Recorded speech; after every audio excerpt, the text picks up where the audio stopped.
الصلاة والسلام عليك يا إمام الأنبياء والمرسلين وعلى آلك وأصحابك يا جد الحسن والحسين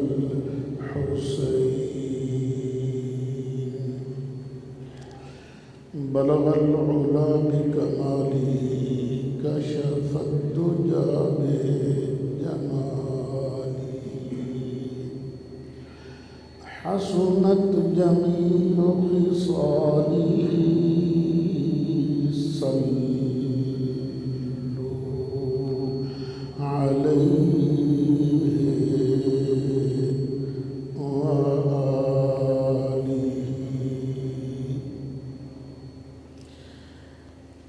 يا صاحب الجمال ويا سيد البشر من وجهك المنير لقد نور القمر لا يمكن الثناء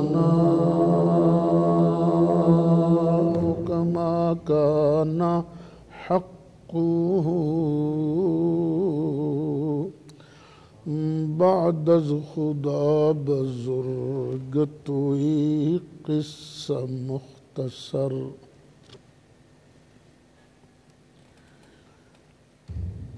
انتہائی قابل صد احترام بزرگوں دوستوں،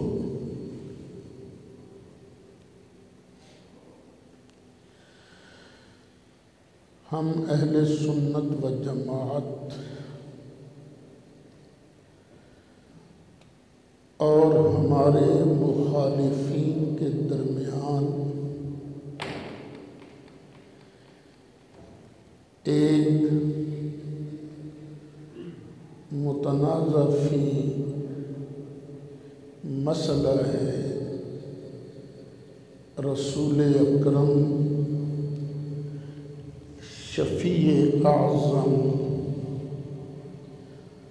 جان دو عالم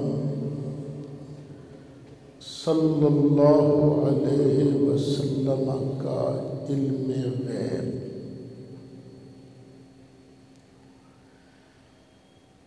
دونوں طرف سے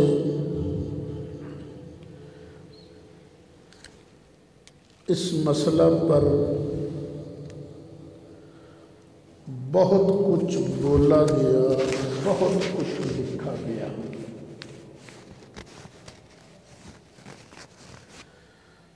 اور میں نے بحمد اللہ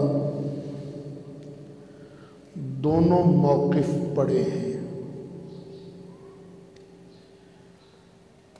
جو نتیجہ میں نے اخذ کیا ہے وہ آپ کے سامنے رکھ دیتا ہوں۔ فیصلہ کرنا یہ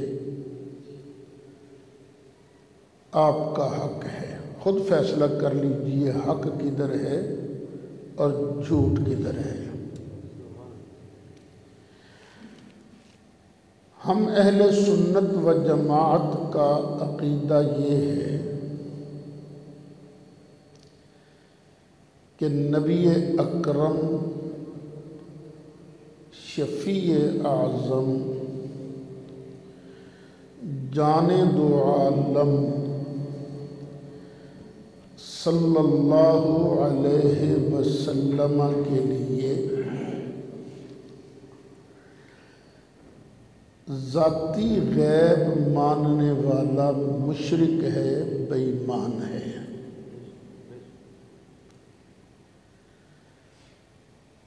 اور عطائی کا منکر وہ نبی کریم علیہ السلام کی نبوت کا منکر بن جاتا ہے۔ کیوں؟ اس لیے کہ نبی کریم علیہ السلام نے بارہا صحابہ کرام کو فرمایا، یہ دعویٰ فرمایا کہ اے لوگو، میرے پاس اللہ کا فرشتہ جبریل علیہ السلام وحی لے کر آتا ہے۔ اب جس نے یہ دعویٰ سنا، اس دعوے کو سچ سمجھا اور زبان سے اقرار کر لیا، وہ مومن کہلایا۔ جس نے اس دعویٰ کو غلط سمجھا، سچ نہ سمجھا، وہ غیر مسلم بن گیا۔ اب دیکھیے، جبریل علیہ السلام خود غیب ہے، اور یہ جو سرکار پر وحی تھی آتی، یہ بھی غیب ہے، دونوں چیزیں غیب ہیں۔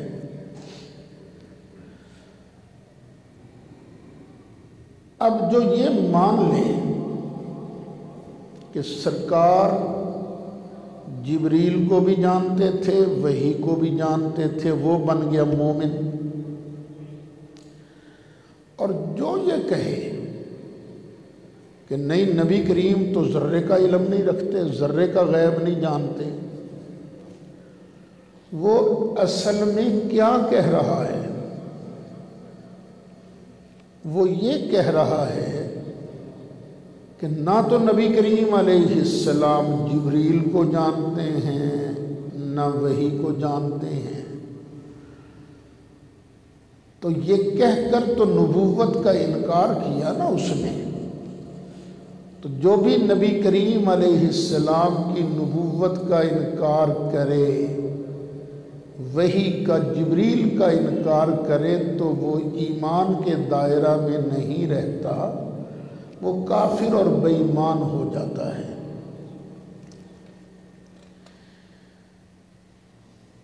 دارالعلوم دیوبند میں ایک مفتی صاحب رہا کرتے تھے، جن کا نام ہے مفتی محمد شفیع۔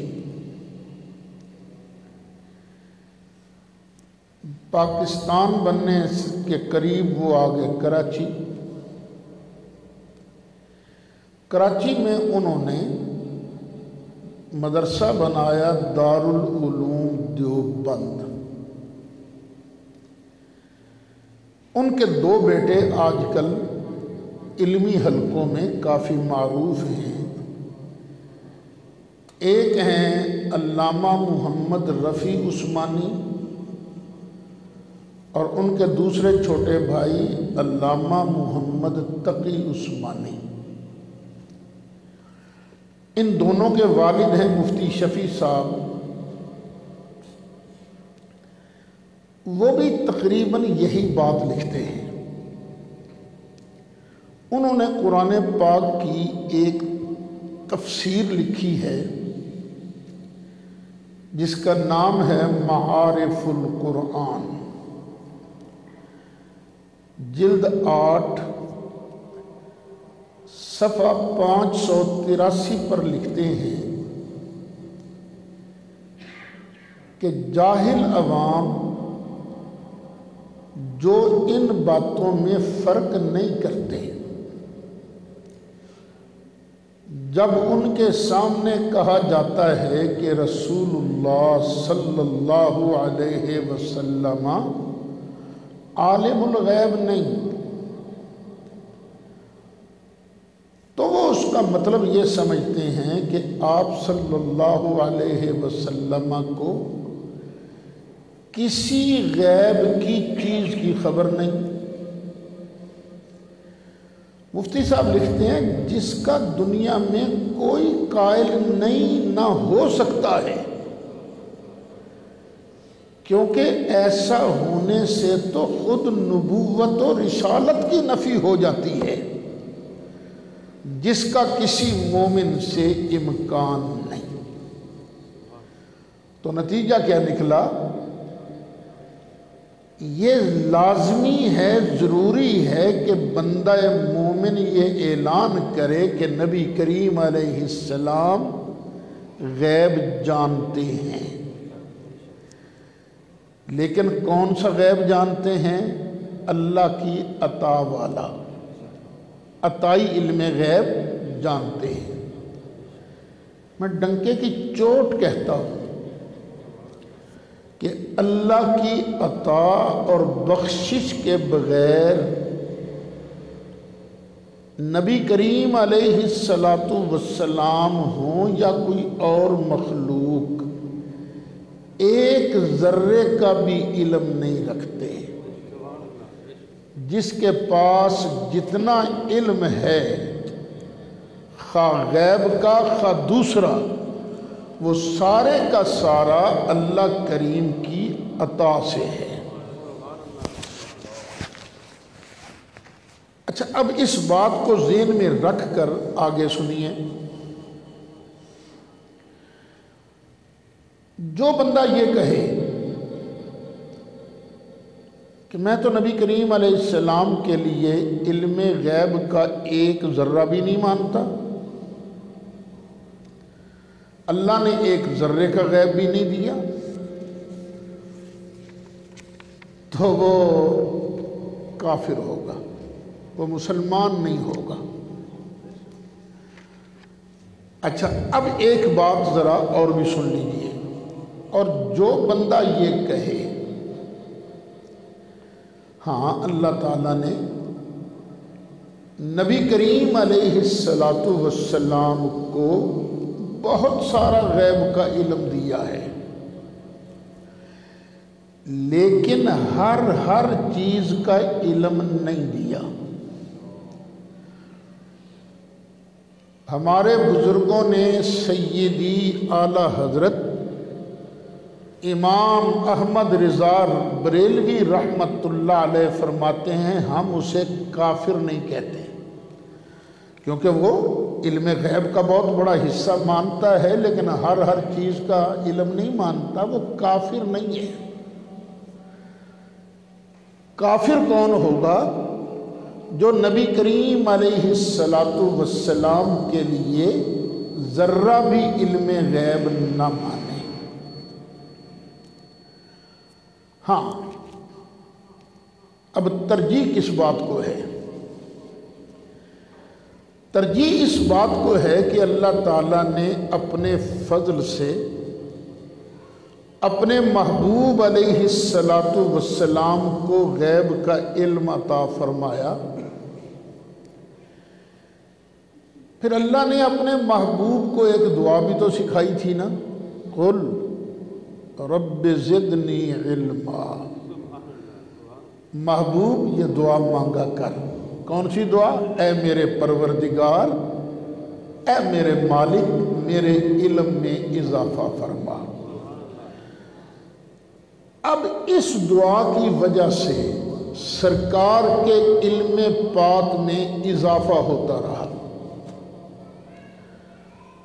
جو قرآن اترتا رہا، سرکار کے علم میں اضافہ ہوتا رہا۔ جب قرآن کی آخری آیت نازل ہو گئی، پھر سن، جب قرآن کی آخری آیت نازل ہو گئی تو نزول قرآن کی تکمیل سے نبی کریم علیہ السلام کو ما کانا اور ما یکونوں کا علم بھی حاصل ہو گیا۔ ہر چیز کے علم کا دعویٰ ہم نزول قرآن کی تکمیل سے پہلے نہیں کرتے۔ یہ علم مبارک ما کانا و ما یکونوں کا جو کچھ ہو چکا اور جو کچھ ہوگا، یہ کس وقت سے ہم مانتے ہیں؟ قرآن کی آخری آیت کے نازل ہونے سے۔ اور یہ مسئلہ اتنے شاندار طریقے سے سیدی اعلیٰ حضرت امام اہل سنت مولانا شاہ احمد رضا خان فاضل بریلوی رحمت اللہ علیہ نے بیان کیا ہے اپنی کتاب الدولۃ المکیہ بالمادۃ الغیبیہ اس کے اندر، اور یہ کتاب بھی بڑی عجیب کتاب ہے۔ آپ تشریف لے گئے حج کو، چونکہ بہت بڑے عالم تھے تو وہاں کے علماء سے مکالمہ ہوتا رہتا تھا، علمی مسائل پوچھے جاتے تھے، بیان ہوتے تھے۔ تو وہاں یہ نبی کریم علیہ السلام کے ما کانا و ما یکونوں کے علم پر کئی ساتھیوں نے سوال کیا۔ اب سیدی کے پاس لائبریری نہیں تھی، وہاں بخار بھی شدید تھا۔ بخار کے عالم میں نبی کریم علیہ السلام کے علم مبارک پر بغیر لائبریری کی مدد سے اپنے حافظہ کی قوت کے بل بوتے پر عربی زبان میں کتاب لکھ دی الدولۃ المکیہ، اور ٹائم کتنا لگایا؟ صرف 8 گھنٹے۔ 8 گھنٹے کے اندر یہ کتاب لکھ دی، اور یہ کتاب کی بڑی شہرت ہو گئی کہ ہند کا ایک عالم آیا ہے اور اس نے 8 گھنٹے کے اندر یہ کتاب لکھ دی ہے۔ گورنر مکہ، جسے شریف مکہ کہا جاتا تھا، اس کے سامنے یہ کتاب پڑھی گئی تو وہ بار بار کہتا تھا اللہ یؤتی وہؤلاء یمنعون، اللہ اپنے محبوب پیارے کو علم عطا کرتا ہے اور یہ منع کرتے ہیں۔ دینے والا جب اللہ ہے تو پھر منع کرنے والا کون ہوتا ہے؟ جب اعلیٰ حضرت مدینہ منورہ پہنچے، آج کل میں کئی چیزیں بھول جاتا ہوں، وہاں ایک بزرگ تھے، بڑے عالم، اور سرکار اعلیٰ حضرت سے عمر میں بھی بڑے۔ انہوں نے خواہش کا اظہار کیا کہ میں یہ کتاب سننا چاہتا ہوں۔ تو سرکار اعلیٰ حضرت ان کے پاس پہنچے، عمر میں چھوٹے تھے نا، اور وہ واقعی مدینہ شریف کے عالم تھے، عالم بھی بڑے تھے۔ تو اعلیٰ حضرت نے ان کی تکریم کی، ان کے گھٹنوں کو ہاتھ لگایا، جھک کر سلام کیا۔ 2 نشستوں میں ان کو کتاب سنائی گئی۔ اب جب انہوں نے کتاب سنی تو پتہ کیا کہا؟ اقبلو رجلک ونعلک، میں تیرے پاؤں کو بھی بوسہ دیتا ہوں، تیرے جوتے کو بھی بوسہ دیتا ہوں۔ کیوں؟ اس لیے کہ اعلیٰ حضرت نے کوئی اپنی شان نہیں لکھی تھی، اللہ کے محبوب علیہ السلام کی شان کو بیان کیا تھا۔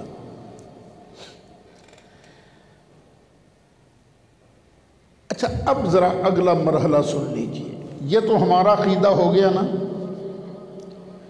کہ اللہ کی عطا کے بغیر ایک ذرے کا علم نہیں، اور اللہ کی عطا سے بہت سارا غیب کا علم عطا فرمایا اللہ نے۔ اور جب قرآن کی آخری آیت نازل ہو گئی تو ما کانا و ما یکونوں کا علم بھی اللہ نے قرآن کی تکمیل کے ذریعے عطا فرما دیا۔ اب اس کے مد مقابل وہابیوں کا عقیدہ کیا ہے؟ اس عقیدے کو پاک و ہند میں وہابیت کے معمار اول شاہ اسماعیل دہلوی نے اپنی کتاب تقویت الایمان کے صفحہ 55 جو میر محمد کتب خانہ کراچی والے نے شائع کیا اس کا صفحہ ہے، اس میں اس نے اپنے عقیدے کو یوں بیان کیا ہے کہ غیب کی بات اللہ ہی جانتا ہے، رسول کو کیا خبر؟ یعنی غیب کی کوئی بات بھی رسول اللہ نہیں جانتے۔ یہ انہوں نے اپنا عقیدہ لکھا، کس نے؟ شاہ اسماعیل دہلوی نے۔ یہ شاہ اسماعیل دہلوی وہ ہیں جن کو وہابی علماء اور دیوبندی علماء دونوں ہی مانتے ہیں۔ اب آئیے دیوبندی علماء کی طرف۔ نیچے تو میں نے کہا نا ایک صاحب مفتی شفیع صاحب نے ٹھیک عقیدہ بیان کیا، لیکن جو ان کے بھی بڑے علامہ رشید احمد گنگوہی، جن کی وجہ سے دیوبندیت کا تشخص قائم ہے۔ دیکھیے یہ ہمیں لوگ بریلوی کہتے ہیں، ویسے ہم اپنے آپ کو اہل سنت و جماعت کہلوانا پسند کرتے ہیں، لیکن وہ مشہور ہو گیا بریلوی بریلوی بریلوی، حالانکہ ہمارے عقائد کے کروڑوں لوگ ایسے ہیں جو اعلی حضرت کا نام بھی نہیں جانتے، بریلی کا نام بھی نہیں جانتے، اور ان کے عقائد وہی ہیں جو ہمارے ہیں۔ ہم اصل میں کیا کہلوانا پسند کرتے ہیں؟ اہل سنت و جماعت، سنی۔ لیکن یہ جو لوگ ہیں نا دیوبندی، ان کا تشخص 4 علماء کی وجہ سے ہے۔ علامہ رشید احمد گنگوئی، علامہ قاسم نانوتوی، علامہ خلیل احمد امبیٹھوی اور علامہ اشرف علی تھانوی۔ ان 4 کی بات جو ہے یہ دیوبندیت کی ترجمانی کرتی ہے، اور ہماری طرف سے میں بریلویت، میری وجہ سے بریلویت کا تشخص نہیں، مولانا اشرف سیالوی کی وجہ سے بریلویت کا تشخص نہیں، کسی اور بزرگ کی وجہ سے بریلویت کا تشخص نہیں۔ بریلویت کا تشخص صرف سیدی اعلیٰ حضرت کی وجہ سے ہے، ان کی بات کے مقابلہ میں کسی اور کی بات ہمارے لیے قابل حجت نہیں۔ تو جو دیوبندیت کا تشخص جن سے قائم ہے وہ ہے رشید احمد گنگوئی، 4 میں سے ایک۔ تو گنگوئی صاحب نے اپنا عقیدہ یوں بیان کیا ہے کہ اس میں ہر 4 ائمہ مذاہب و جملہ علماء متفق ہیں کہ انبیاء علیہم السلام غیب پر مطلع نہیں ہیں، اور اس مدعا کے اس بات پر ہزاروں احادیث و آیات شاہد ہیں۔ یعنی یہ دعویٰ کر دیا انہوں نے کہ سرکار کو غیب پر اطلاع نہیں دی گئی، اور یہ کہنا کہ سرکار کو غیب پر اطلاع نہیں دی گئی یا رسول کو غیب کی کیا خبر، یہ ایمان نہیں ہے، یہ کفر ہے، کفر۔ یہ کوئی نہ کہے کہ سرکار کو غیب کی کیا خبر، سرکار کو غیب کی اطلاع نہیں دی گئی۔ ہاں یہ ہو سکتا ہے کہ بندہ کہے بہت سارا علم غیب دیا لیکن ہر چیز کا علم نہیں دیا، تو ہم اس سے جھگڑا نہیں کرتے، لیکن ہم کہتے ہیں ہماری تحقیق یہ ہے کہ اللہ نے نزول قرآن کے ضمن میں مصطفیٰ علیہ السلام کو ما کانا و ما یکونوں کا علم عطا فرمایا۔ اب یاد رکھیے گا جھگڑا کس سے ہے؟ جو سرکار کے لیے نہ غیب کی خبر مانے، نہ غیب کی اطلاع مانے، ایک ذرے کا بھی عطائی علم غیب نہ مانے، جھگڑا اس سے ہے۔ جو بہت کچھ مانے، سب کچھ نہ مانے، اس سے ہمارا جھگڑا نہیں ہے۔ مثلا یہی مفتی شفیع صاحب، ان کی بات ذرا غور سے سن لیجئے گا۔ یہ میرے آج کے جمعے کا خطاب سوشل میڈیا پر بھی جائے گا، تو جہاں جہاں تک آواز پہنچے وہ اس کو ذرا توجہ سے سنیں۔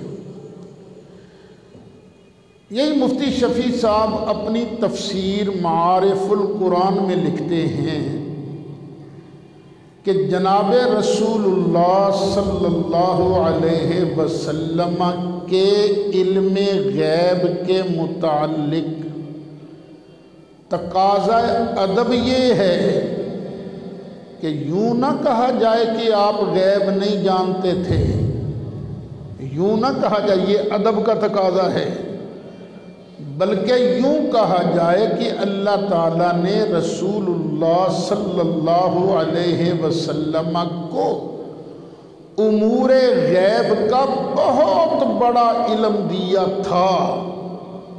لفظ غیب بھی ہے، لفظ علم بھی ہے۔ امور غیب کا بہت بڑا علم دیا تھا جو انبیاء میں سے کسی دوسرے کو نہیں ملا۔ تفسیر معارف القرآن جلد 7 صفحہ 796۔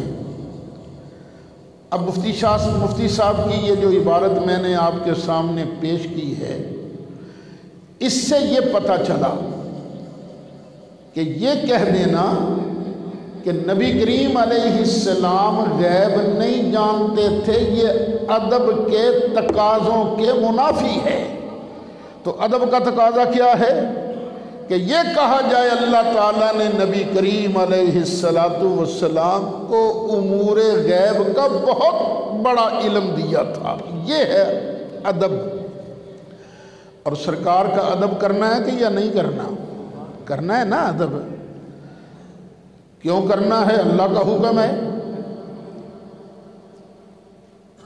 اِنَّا أَرْسَلْنَاكَ شَاهِدًا وَمُبَشِّرًا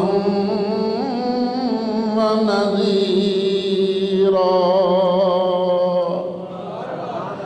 اے محبوب، بے شک ہم نے آپ کو شاہد، مبشر، نذیر بنا کر بھیجا۔ کیوں؟ یہ شانیں کیوں عطا فرمائی؟ اب خطاب آ گیا عوام کو، لِتُؤْمِنُوا بِاللَّهِ وَرَسُولِهِ وَتُعَزِّرُوهُ وَتُوَقِّرُوهُ وَتُسَبِّحُوهُ بُكْرَةً وَأَصِيلًا،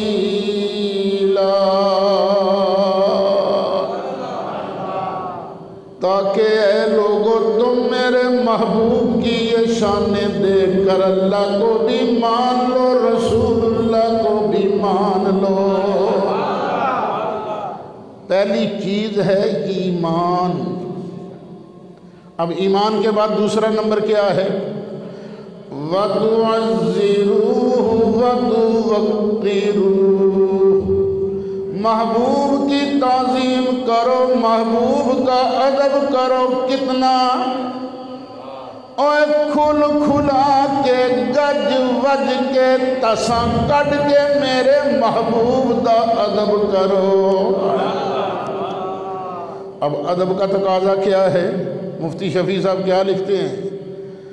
ادب کا تقاضا یہ ہے کہ یہ نہ کہا جائے کہ نبی کریم علیہ السلام غیب نہیں جانتے تھے، یہ نہ کہا جائے، بلکہ ادب کا تقاضا یہ ہے کہ کہا جائے اللہ تعالیٰ نے رسول اللہ صلی اللہ علیہ وسلم کو امور غیب کا بہت بڑا علم دیا تھا۔ اچھا، اب آیت مبارکہ کی طرف آئیے۔ پہلے نمبر پر ہے ایمان۔ ایمان کے بغیر تعظیم قبول نہیں۔ ہندو بھی تو نعتیں لکھتے ہیں نا، تعظیم کرتے ہیں، نعت لکھتے ہیں، نعت پڑھتے ہیں، لیکن کیا ان کی یہ نعت خوانی قبول ہو جائے گی؟ نہیں۔ کیوں؟ اس سے پہلے ایمان نہیں ہے نا۔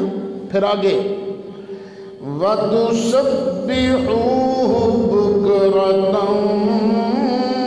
وَأَصِيلًا،